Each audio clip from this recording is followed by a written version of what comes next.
Bonjour, je suis en colère. Nous sommes aujourd'hui le lundi 30 mars 2020. Depuis plusieurs semaines, une terrible pandémie s'est abattue sur le monde et sur la France.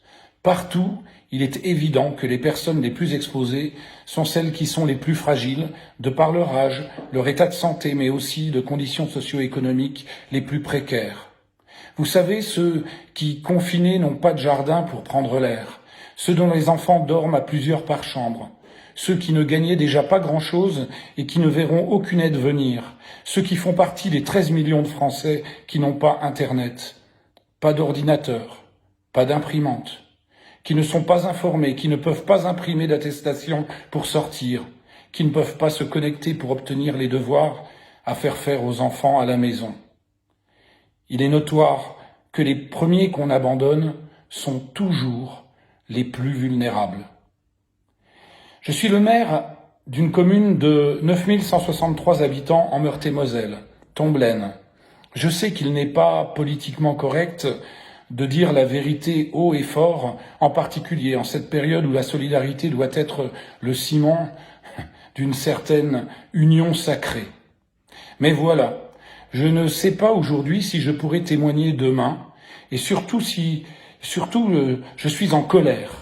La colère, quand elle est terriblement fondée, comme c'est ici le cas, mérite d'être écrite pour être raisonnée.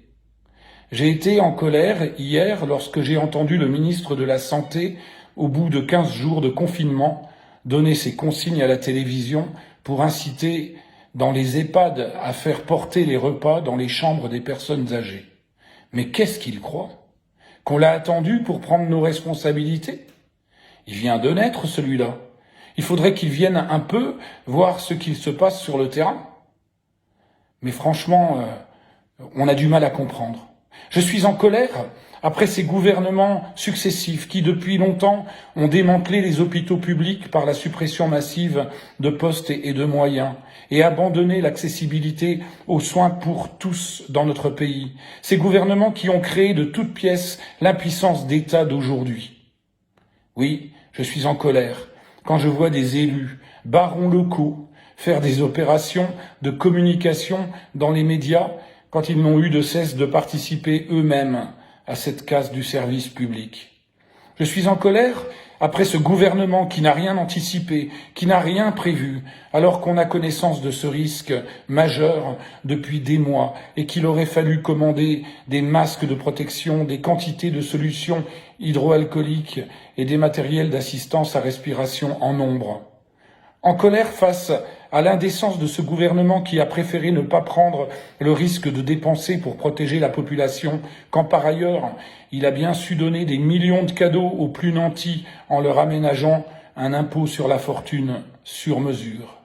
Je suis en colère face à l'irresponsabilité de ce gouvernement qui a tardé, en connaissance de cause, à mettre en place le confinement des populations pour tenter coûte que coûte de permettre la mise en œuvre des élections municipales.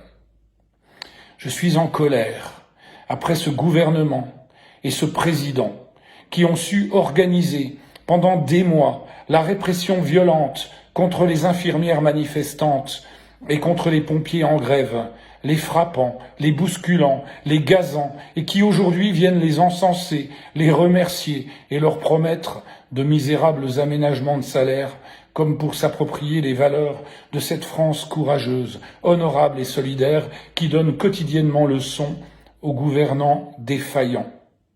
Je suis en colère après ce gouvernement, engagé depuis des mois avec violence dans la casse de notre système de protection sociale et de retraite, et après ce président qui, à l'occasion de cette terrible crise, vient nous faire un numéro de communication à la télévision pour louer ce même système de protection à la française.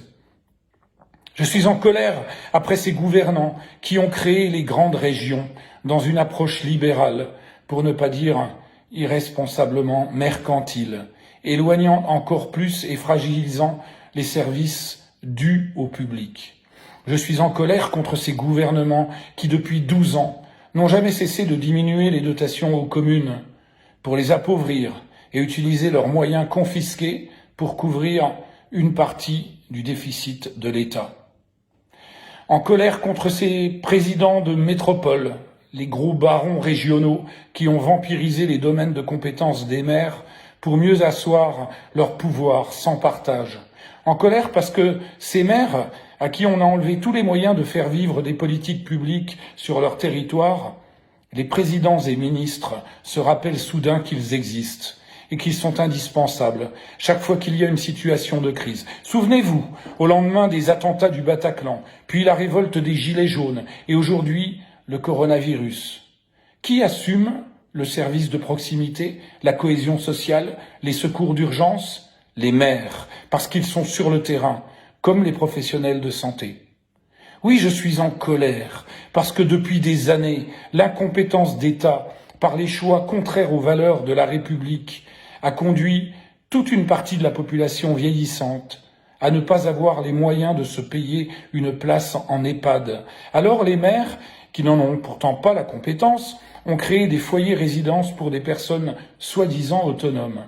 Et de plus en plus, hors période de crise, pour libérer des lits, voire pour faire du chiffre, les hôpitaux libèrent ces personnes âgées pour les placer en hospitalisation à domicile dans ces résidences non médicalisées. Ainsi, il y a un transfert de charges financières et de responsabilités énormes sur le dos des maires et des employés municipaux.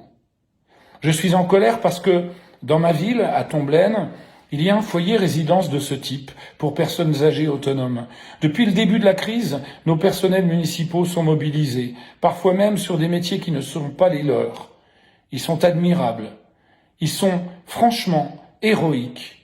Et je suis en colère parce que depuis des semaines, nous attendons de l'aide de la part du conseil départemental et de l'ARS, l'Agence régionale de santé. Rien, aucune aide, aucun soutien matériel, aucun soutien logistique, aucun renfort humain. Ils sont absents de nos territoires. Alors quand je vois dans la presse leurs responsables venir donner des leçons et expliquer en mentant ce qu'ils disent qu'ils font, je suis en colère. Savez-vous que depuis plus d'un mois, nous avons demandé à l'ARS par téléphone, par mail, puis par SMS, des masques de protection pour nos personnels municipaux qui travaillent jour et nuit pour protéger ces 56 personnes âgées? L'ARS n'a même pas daigné nous répondre.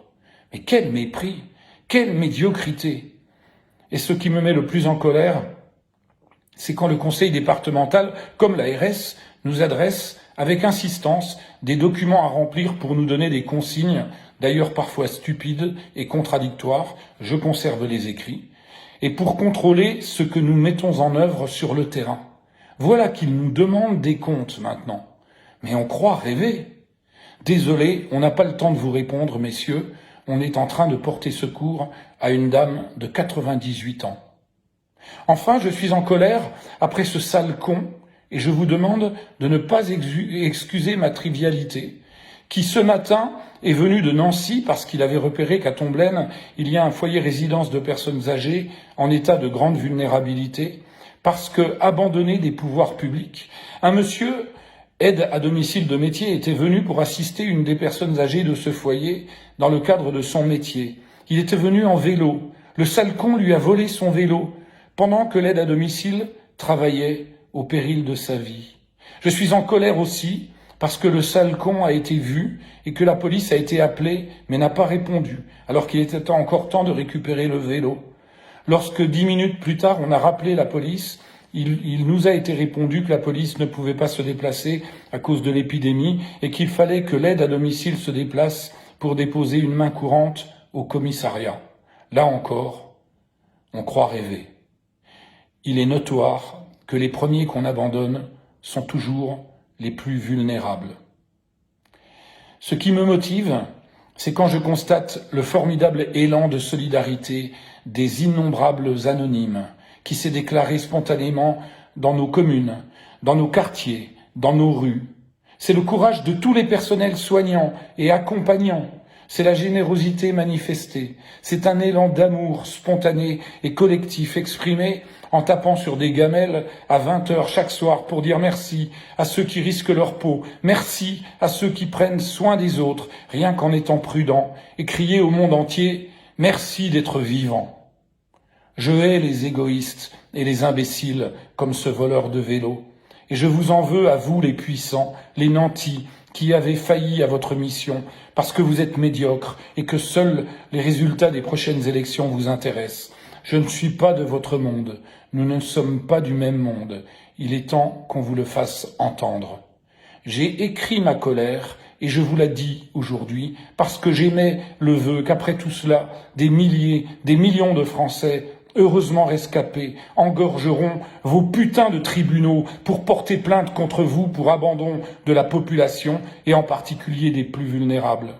Et j'espère que vous serez condamnés, au moins aux yeux de l'histoire. Alors je lance un appel sur les réseaux sociaux, partagez ce message, partagez ma colère, partagez, vive la République.